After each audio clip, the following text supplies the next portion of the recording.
12 ফেব্রুয়ারি এই নির্বাচনকে সামনে রেখে আপনার জামাত ইসলাম আমাদের জেলার শহর অঞ্চলে শহর কেন্দ্রগুলোকে ঘিরে নাশকতার চেষ্টা করছে। গতকালকে গভীর রাতে পেট্রোল অকটেন সহ এবং কিছু টাকা বিতরণ সহ আমাদের খাগড়াছড়ি সদরের শালবাগান কেন্দ্রে অগ্নিসংযোগের চেষ্টাকালীন তারা ধরা পড়ার পরে পুলিশ সহ সাক্ষী প্রমাণ নিয়ে তাদেরকে গ্রেপ্তার করে নিয়ে আসে। আজকে তারা উদুরপিণ্ডি বুধের ঘাড়ে ছেড়ে দেওয়ার জন্য চেষ্টা করছে।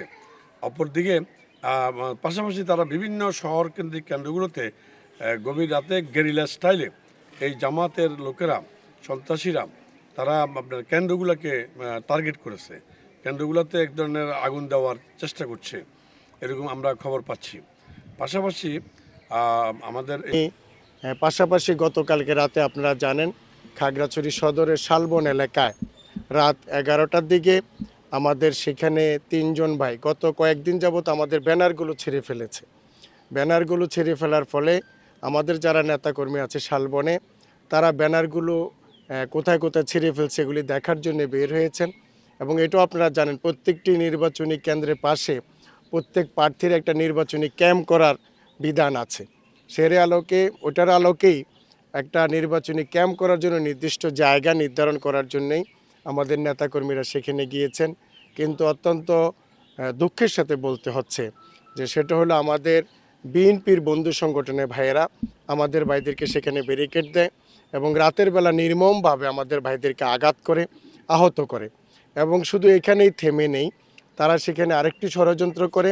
সেই ষড়যন্ত্রটা হলো সেখানে আমাদের কর্মীরা নাকি টাকা বিতরণ করছে, কিন্তু আমরা ভিডিওতে দেখলাম যে ওনারাই আমাদের কামরুল ভাই একজন কর্মী আছে, ওনাকে জোর করে টাকা ওনার পকেটে ঢুকানোর জন্য চেষ্টা করছে, এটা ভিডিওতে আসছে।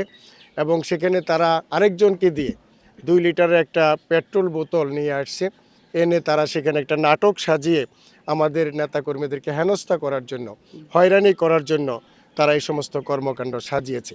এটার আমরা তীব্র নিন্দা জানাই।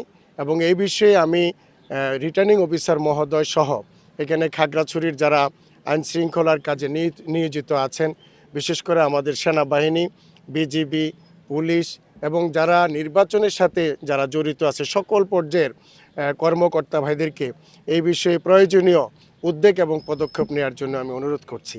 পাশাপাশি আমি ন্যায় বিচার চাই। আমাদের যে সমস্ত ভাইদের ব্যাপারে মিথ্যা অভিযোগ করা হয়েছে, এটার জন্য আমি ট্রাইব্যুনালের কাছে ন্যায় বিচার প্রার্থনা করছি। পাশাপাশি